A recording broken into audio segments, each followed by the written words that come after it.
how did the Lakers continuously pull this shit off? Like time and time again, they are just like I'll tell you. they're able to reload star power. I'll tell you why. Because it's in the script. That's the script.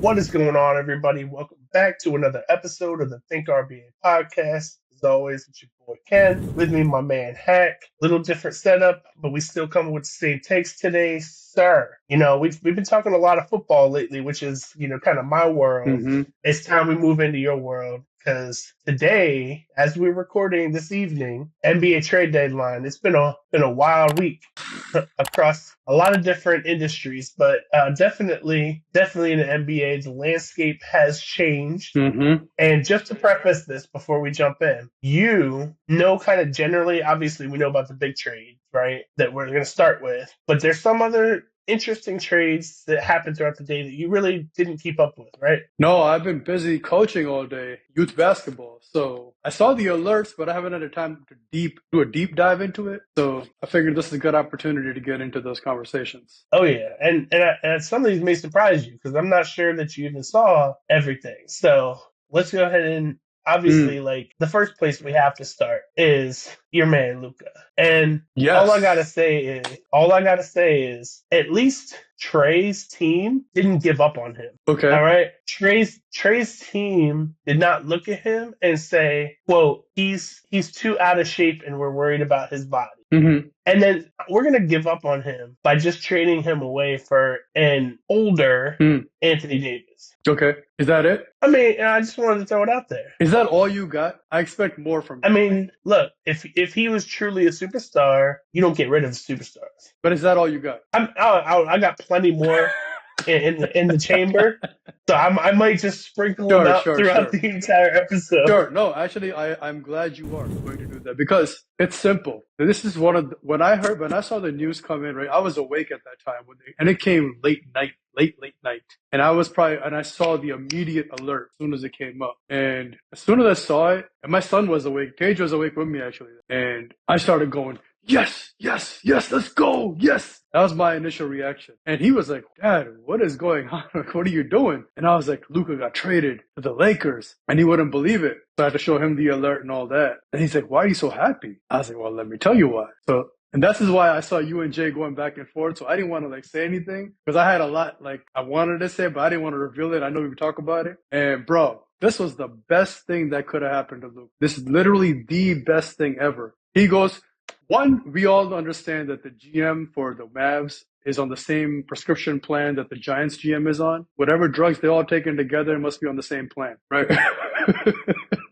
So that's that. His team didn't give up on him. The GM gave up on him. Like Anthony Edwards said, you don't just trade a 25-year-old in his prime who took you to the finals, where somewhere where Trey hasn't been yet. Hint, hint. So, right, you don't just do that. So this was definitely the seismic change, the shift since I guess Shaq would be the last guy when it was something like, oh my God, what is going on? He gets to go to a team and go play with a player to learn what it takes to get to that next level. He gets to go play with and see how this 40-year-old GOAT of this era trains, prepares, gets his body ready, and tap into his mind and see everything. He didn't have anybody back in Dallas to do that. Now he has somebody who's going to hold him accountable. It's a winning organization. It's win or nothing with them. And he gets to be with this era's GOAT. So this is the best thing that could have happened. Two high IQ players. Luka's a lot more durable than AD is, and they were trying to give AD, the keys. Like LeBron wanted him to get the keys, but AD just wasn't built like that. But Luka is. Wow. So those are strong words. So this is one of the greatest and best things that could have happened because now Luka gets to be where he's at and now go even beyond that. And I'm excited to see how this chemistry is going to match up together.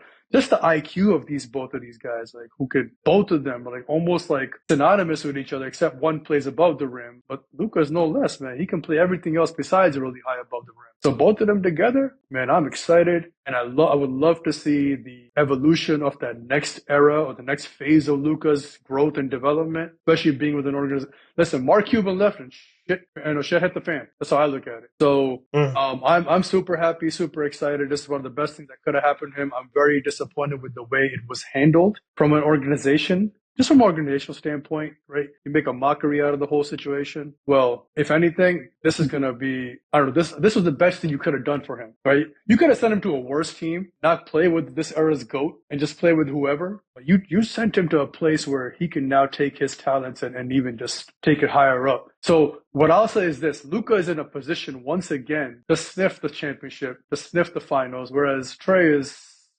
still there. He's always going to be still there because that's the curse of Atlanta, whether it's the Falcons, whether it's the Hawks, whether it's, well, I won't say the Braves. They're pretty successful. All right. Well, we'll get to them later, but my follow-up question, how did the Lakers continuously pull this shit off? Like, time and time again. They are just like, I'll tell you, they're able to reload star power. I'll tell you why. Because it's in the script. That's the script. No, for real though. Like it's crazy because I feel like the Lakers are considered, if the Lakers and the Celtics are not successful, NBA, like it's almost like, Dallas is America's team, or it was at least at one point. It's like the Lakers are NBA's like America's team in essence, not really, but it is. And if the Lakers and Celtics are not successful, it's almost like the NBA takes a hit. You have to keep reloading those teams with good talent continuously to keep the buzz going. It's just crazy. They went from Magic and Kareem to Shaq and then Kobe and then Bron, AD, Kobe and Powell, and then to get Bron as soon as Kobe was done. I mean, they had Dwight Howard in between, right? I mean, it's crazy. But this was, I mean, all jokes aside, between the whole Trey and Luka thing, like that was wild to me. That was wild. No, for real. Like, first of all, if you send him somewhere, how do you not send him east? Correct. But I do get it because, like, who else is, like, would you legitimately be able to get for him from any other team? This is the caliber of AD.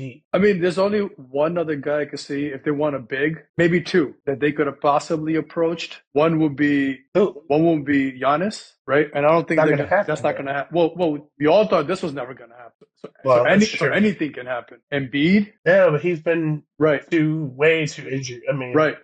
Worse than AD. So like between those two and Jokic, which I don't think they'll ever get rid of him. So Giannis was the only person I could think of who you could potentially go after. But again, I mean, it's a chance the Mavs take. Well, so let's shift to the Mavs. Oh, I'm sorry. And the other thing, he goes to play with Bron, right? His head coach was his former teammate. Yeah. And he's been on his podcast twice, so which means he respects him because he doesn't go on podcasts. So like there's a lot of like beautiful pieces coming together. I'm just really happy. I'm really curious to see how it's all gonna mesh together. And I think they're gonna play on Monday against the Jazz, I believe. Yeah, I saw that pop up. I think, like, for me, I mean, obviously, like, look, it's LA, it's Luka. He's going to become probably an even bigger star than he already was if he continues to do the things he's been doing on the court. But, like, I want to see how they mesh, right? Like, and I'm not just talking about, like, general chemistry. I mean, like, the real technical stuff, right? Like, Luka doesn't play off the ball like that, right?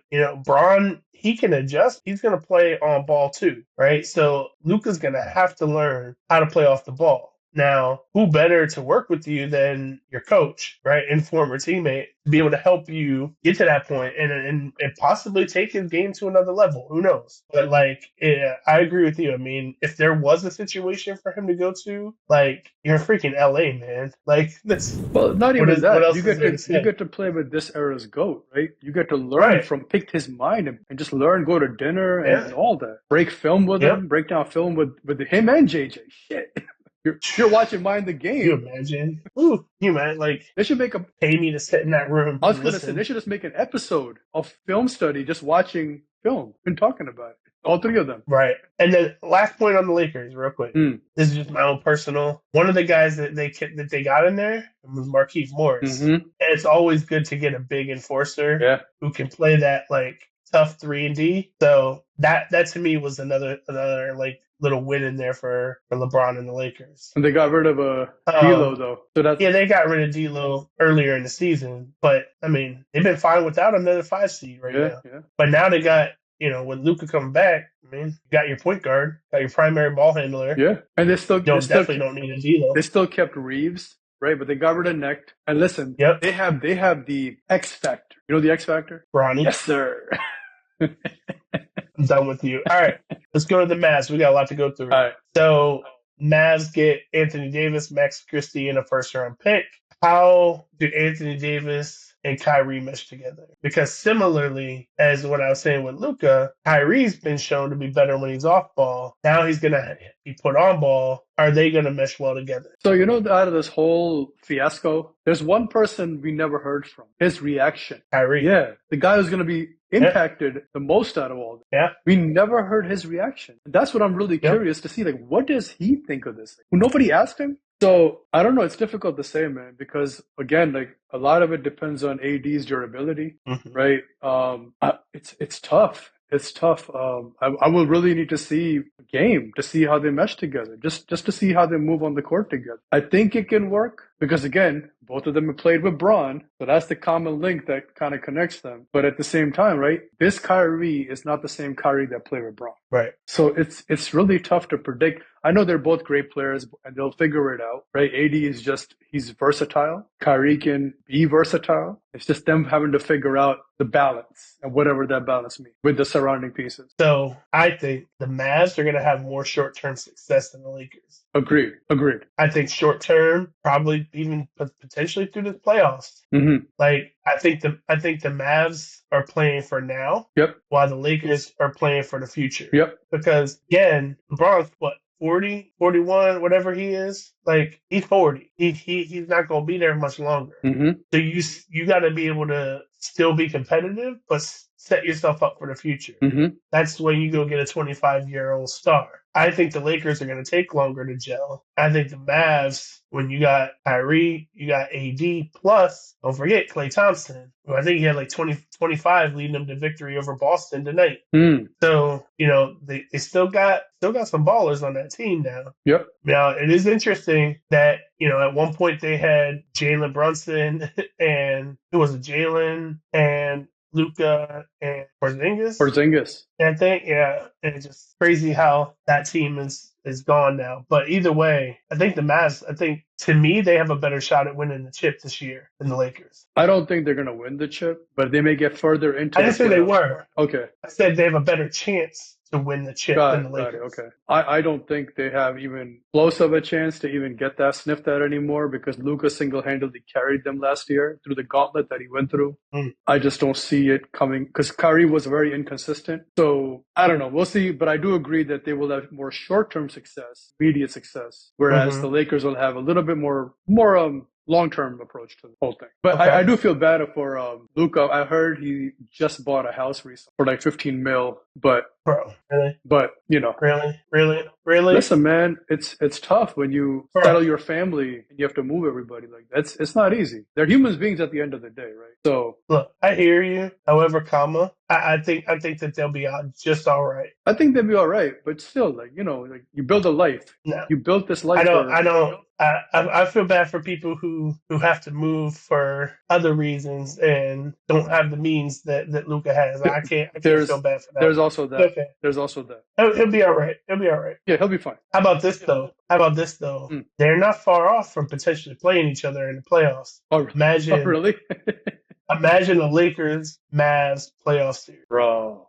That'd be fun. But they got to be healthy. Everybody has to be healthy. Right. Of course. But I would love it. Oh my God. Can you imagine? Awesome. That'd be awesome. Like that's the number one thing that I'm rooting for now. So let's say that happens. Who you got? I don't know. I have to wait and see how they start. I want to see how they start playing together over the next few weeks. If it happens though, we'll definitely do a watch along. That'd be fun. Like game 1. Do a watch along. Yeah. Do our predictions before the game starts. Sure. Yeah. Lock that in. All right. So moving on, and not to be outdone on the same day. The GM from the Mavs, he's on that same stuff that the Giants GM is on. Apparently, the GM from the Sacramento Kings saw all of that and said, "Hold my beer." because on the same day, they traded De'Aaron Fox Mm. and Jordan. So the Spurs received De'Aaron Fox from the Kings, Jordan McLaughlin. The Kings got Zach LaVine, some person in City Sissoko. Sorry, bro, I don't know your name. The Kings got 3 first-round picks, one in 2025, one in 27, and one in 2031. Mm.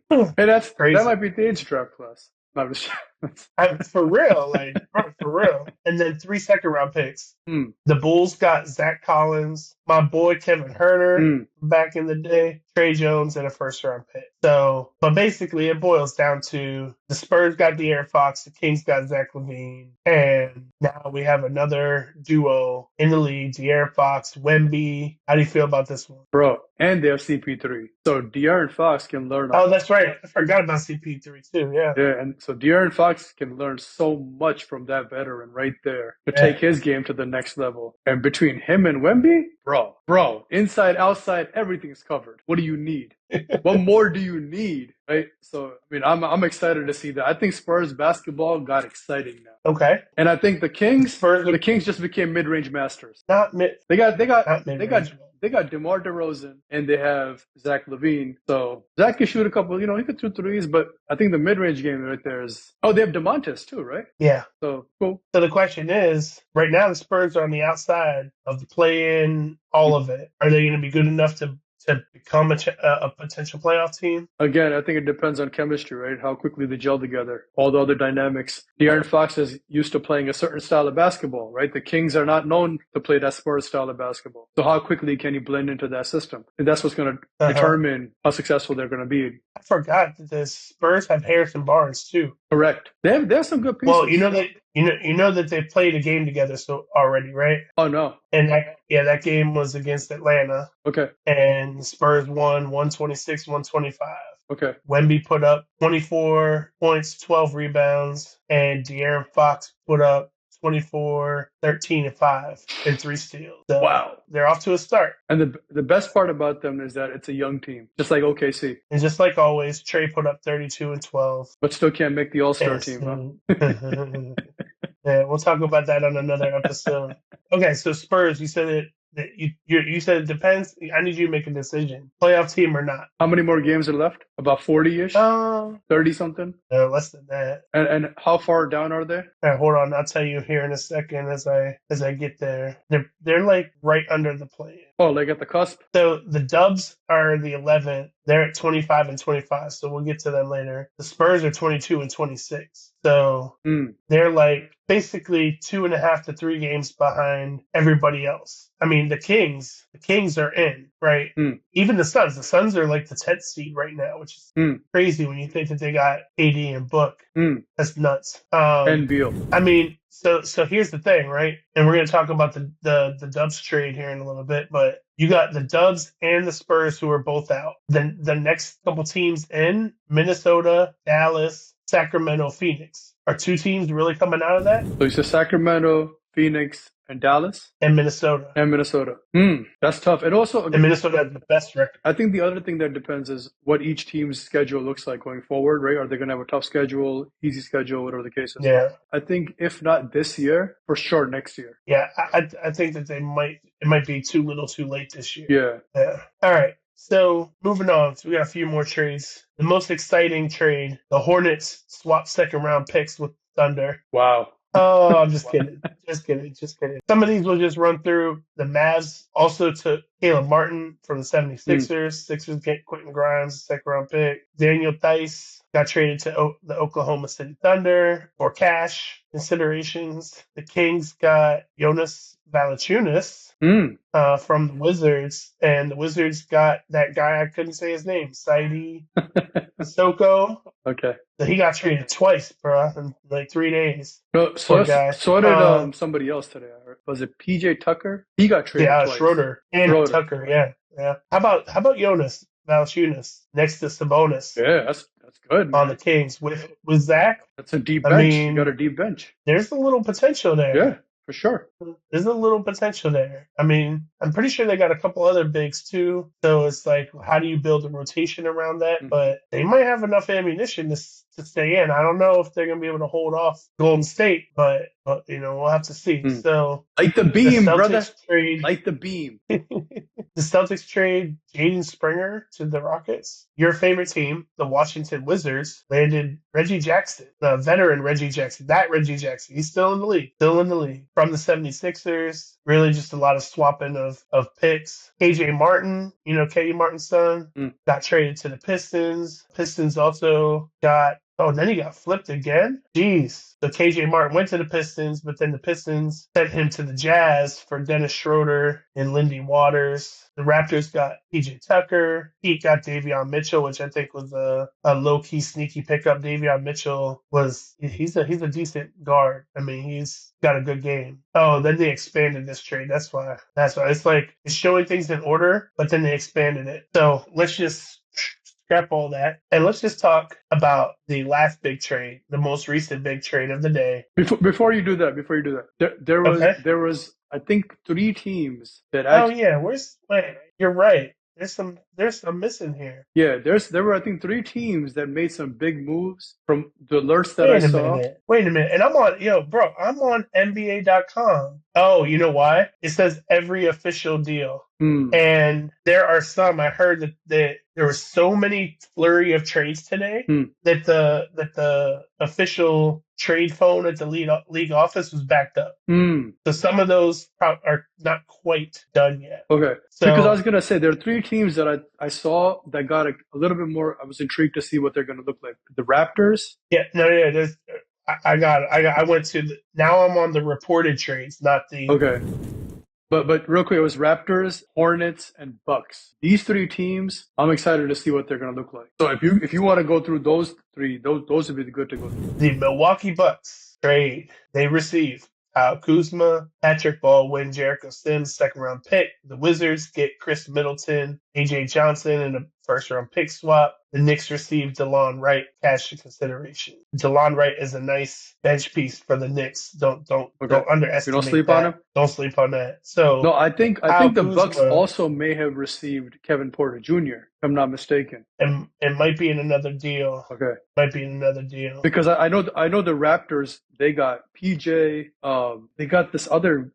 That's slipping my mind, but they got some other big names too. Yeah, it's a different deal. Got it. So I was trying to go in order, but yeah, they traded Kevin. They got Kevin Porter Jr. for MarJon Beauchamp. That was a separate deal. Okay, it was not part of the Kuzma deal. Got it. So let's focus on now the big 3: Giannis, Kuzma, and Dame. How do you feel about that group? I mean, I don't know. We'll see. I'm not it's cool. Not a Kuzma fan? I mean, it's cool. I'll just say it's cool deal, bro. Man, why are you hating on the Kuz, bro? I'm not hating on the Kuz. I mean, I just feel like Chris Middleton had his time. I would agree. And it's been a while since he's been relevant like I would agree. that. I mean, I would agree. So, all right, so we're saving the dubs for the end? Sure. All right, Raptors land Brandon Ingram. That's it. Pelicans get Bruce Brown, Kelly Olynyk, first-round pick, second-round pick. So you got Brandon Ingram to pair with Scotty Barnes, and they got PJ Tucker too.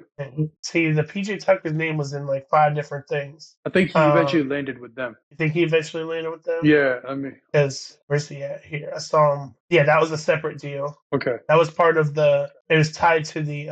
Yeah, that was the one I said where the Heat got Davion Mitchell. Yeah, that was the one I mentioned earlier. The Raptors got Tucker. The Heat got Davion Mitchell, and I said Davion was a sneaky pickup for the Heat because he's a good guard. Okay, he's a good young guard. And then the Hornets got better. So wait, hold on. Before we go on, there's a lot that happened. So you think that Scotty Barnes and Brandon Ingram are going to do what? The Raptors are 16-35. They're not making the playoffs. Oh, no, I agree. I'm not expecting a whole lot, but I'm saying they got better. Think so? Who did they have? Well, so now they have, I mean, not a whole lot, but I just don't see how to, I don't look at that team and say, oh, that's going to be a playoff team next year. No, of course not. We're talking about the Spurs. Emmanuel Quickly, RJ Barrett, Brandon Ingram, and Scotty Barnes. Jacob Podol. I mean, it's cool, bro. He don't scare me. I'm not impressed. Well, you said the Raptors improved. I'm like, I don't see it. I said they got I don't better see than it. they were. Is what I'm saying. I'm not so sure that they did, but okay, Okay. sure. I guess we'll give you that. Let's talk about the Hornets because the Hornets they traded away their center. I think they recently drafted him. He's been averaging 16 and almost 10. He's been averaging 16, 9.8 rebounds, 2.5 assists, 1.5 blocks in 25 minutes a game over 22 games this season. And they traded him to the Lakers. So the Lakers get a big man to help fill the void a little bit. Mm-hmm. And all they had to give up was Dalton Connect, Cam Reddish, who wasn't really playing anyway. I love Cam Reddish, former Hawk. Wasn't really playing anyway. And a 2031 pick, so a 2030 pick swap. Mm. And so the Hornets got better. They picked up, hold on. They also got Nurkic. Mm-hmm. So I guess they got Nurkic to fill in, but they gave up Cody Martin. They, Who else? didn't they pick up the Lakers rookie? I think you just said his name, Connect. Yeah, Dalton Connect. Yeah. He was nice. Yeah, we'll see. I'm not impressed. I think Melo gonna be asking for a trade sooner rather than later. Oh boy. I mean, I'm just saying, like, it's the Hornets, bro. Oh, It's the Hornets. I agree. Yeah. And before we move to the big trade, we have to have cuts. And I want to know your thoughts Oh, I'm getting to those. I know where you're going. on the Hawks movements, bro. What is Yeah. So if they were? I think Trey's gonna be asking for a trade very soon. actually, I saw something like that online. Oh, also the Raptors got James Wiseman too. Okay. That's crazy. Hmm. Before we talk about the Hawks, one last one to mention because I know you love the Wizards. Oh yeah. But Woo. the Wizards got Marcus Smart. Imagine Marcus Smart going from Boston to the Memphis to now He's Washington Wizards. he's on the wrong trajectory, wrong career trajectory. The completely wrong trajectory. And I feel bad for him because he's a good player. I think he can impact a team. He's a solid piece that I'd want on my team if he was, as a defensive guy, 3-and-D. Is he better than Drew Holiday? I wouldn't say so. But at the same time, I take him before I take Dylan Brooks.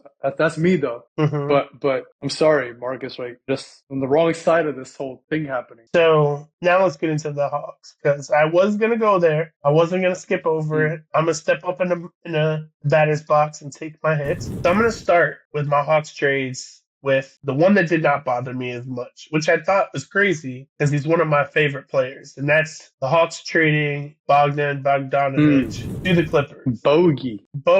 Bogey's been the man there for several years. Definitely, I love him as a player. I love his game. I like his moxie, like everything. But like, I also kind of get it. They need. The one thing we have not gotten for Trey is a backup guard who can handle the ball and score. Like that's been the one thing we have just not been able to do. We've got depth. We've had depth at wings. We've had depth at shooting. We've had depth at center with Capella and Okongwu, right? Like we've got depth around, but it's just that like backup point guard spot. And we had it with DeLon Wright. We should have never got rid of him. But nonetheless, we did, and we've been struggling to find that ever since. So getting like not really as much Terrence Mann, but like Bones Highland. I've always loved Bones Highland game from the time he was in Denver with Jokic and them, and as that team was ascending before he got traded to the Clippers. But like he can flat out score, he can shoot, and he can be a serviceable backup in relief for Trey. So like that one I understood more. Okay,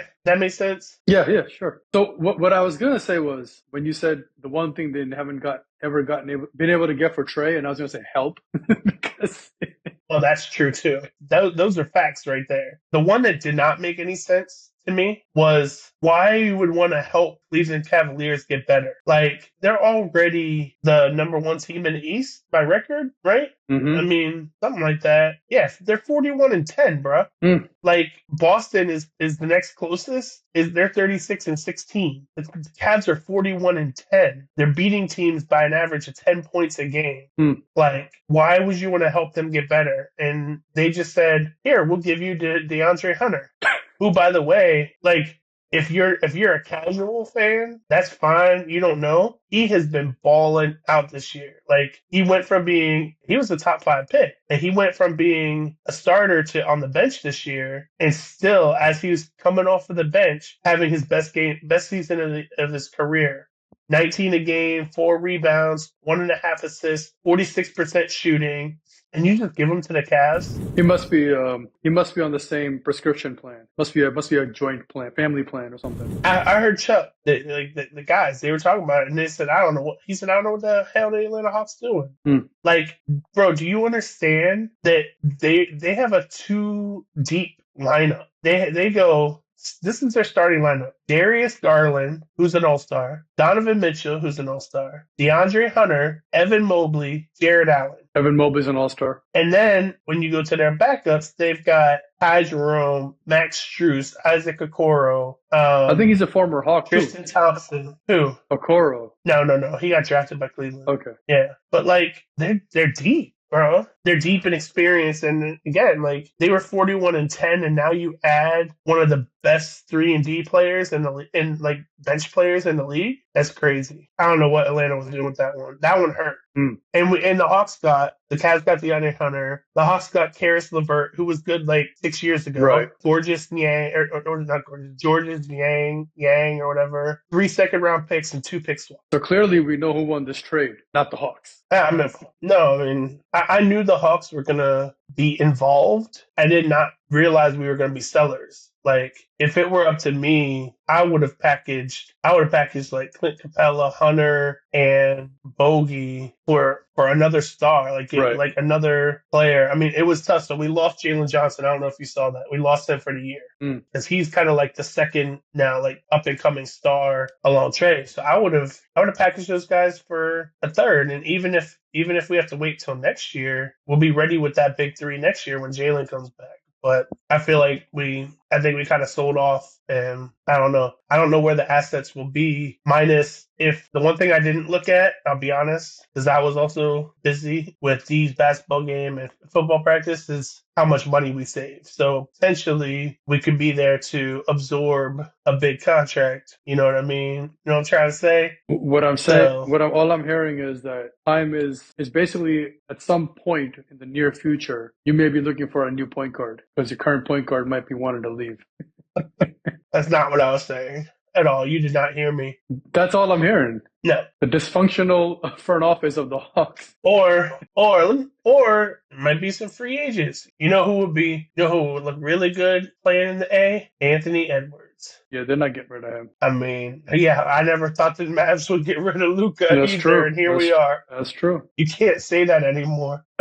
It's just not factually accurate. All right, well, let's move on to the big one. The final one. The final one that sent shockwaves through the land. The Warriors, the Dubs, they got help for Steph, help for old man Graybeard Dre by getting Jimmy Butler out of Heat purgatory. Not suspended anymore, finally. Warriors get Jimmy Butler. The Heat receive Andrew Wiggins, Kyle Anderson, Davion Mitchell. Jazz receive Josh Richardson, KJ Martin. There's some picks and stuff in there. Pistons get Schroeder, Lindy Waters, second round pick. But we don't care about the Heat. We care about the Jazz or the Pistons. Jimmy Buckets, Steph Curry, Draymond Green. I have a lot of questions for you. So the one that I'm going to start with is, how quickly is Jimmy and Draymond going to get into it in practice? Bro, that's the first thing I thought. Are we going to have a Jordan Poole situation? Except that Jimmy won't take it lying down.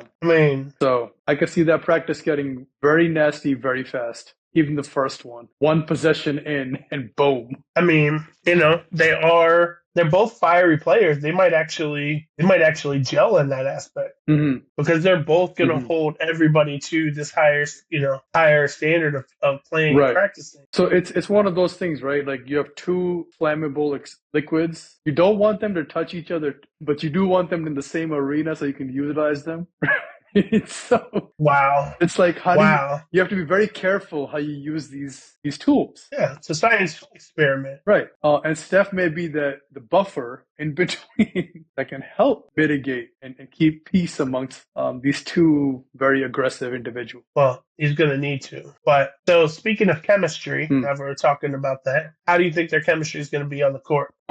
I think Jimmy is going to have a little bit of an adjustment probably because not used to playing, like Warriors play their own style of basketball, right? Miami plays He play a different type of basketball. I think Jimmy's a smart player. He'll quickly get into it. He will probably challenge Steve Kerr. He'll challenge Draymond, right? He's going to ask a lot of, he's not scared to ask those questions and become that guy, whether it's the first meeting with somebody. So, but I do feel that Jimmy always has that best intention of heart, and it may come off a little rough, but I'm here to help you get better. And if that means challenging you, then that means challenging. And I welcome that in a locker room. So it just comes down to how are they going to handle it. So I'm asking you the same question I asked earlier. Do the Dubs make the playoffs? And how far did you say they were? They were 11? They were right out of the play-in, yep. Like the next in line, basically? I was next in line. And with what, like 10, 15, 20 games at most remaining? Well, so literally the Dubs are at 50, so they got 32. I think they can make. I think they, at minimum, play in tournament for sure. So who's coming out? Minnesota, Dallas, Sacramento, Phoenix, the Clippers. The Clippers are in the 6th seed right now, 28 and 22. I don't know. I just don't have a lot of faith in the Clippers, bro. Not the Kings. The Kings. The Kings. I figured you said the Kings. The Kings as well.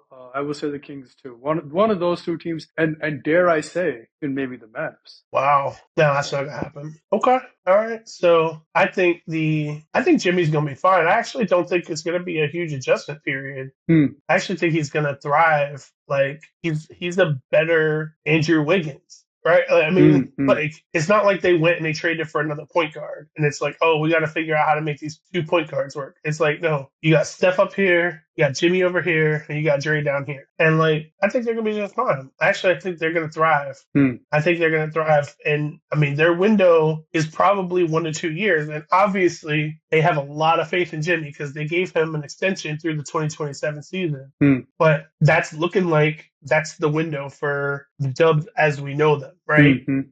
It's these next two, what, we'll be to 25, basically, so about 2.5 seasons. Like, that's the end of the ride for the Dubs as constructed, potentially. Right. So, obviously, they have a lot of faith to give him more money. They have faith that he's not going to be a distraction. He's not going to fight Steve Kerr, that he's not going to fight Draymond or anybody else. And, I mean, quite frankly, I think the Warriors can use a little more like legitimate toughness. And I say that to say, because I think a lot of people, they got tired of Draymond's antics, right? Like, I don't want to call him a fake tough guy because I'm not saying that at all. But, like, that's how people are like, oh, he's this Draymond. He's always talking, right? Whereas Jimmy is different, right? He's like, look, Jimmy, if he looks at you sideways, you know some shit's about to go down. You know? It's a different feel. It's just a different thing. So I think that's actually good for them. And if they do make it, they're going to need that to deal with the gauntlet in the West. So, bro, I think they'll be fine. They're going to make the playoffs. And I think they're potentially going to go deep in the playoffs. That quickly. And, bro, it's still Steph. Yeah, I got you. So it's still Steph. I think this is the ultimate script writing because let me tell you why. Think about WWE Draymond tag team with Jimmy Butler. What would be a better tag team matchup to go against everybody else in the league? 2 heels, right? I'm telling you, man, it's great script writing. I've taught you way too much about wrestling, sir. I've taught you way too much about wrestling. I'm just saying. And so with that, I just want to check. You have anything else? No, I think this was a whirlwind of trades, and I was glad it was entertaining for all of us. Yeah, be ready for the league to settle down. Let's start to see how these players progress, and then before we know it, the playoffs are going to be getting ready to start, and we'll be revisiting some of these conversations. Yes, sir. Can't wait to do it with you. Not just you, but all you listeners out there as well. Absolutely. Appreciate you for tuning in. See you next time. Peace.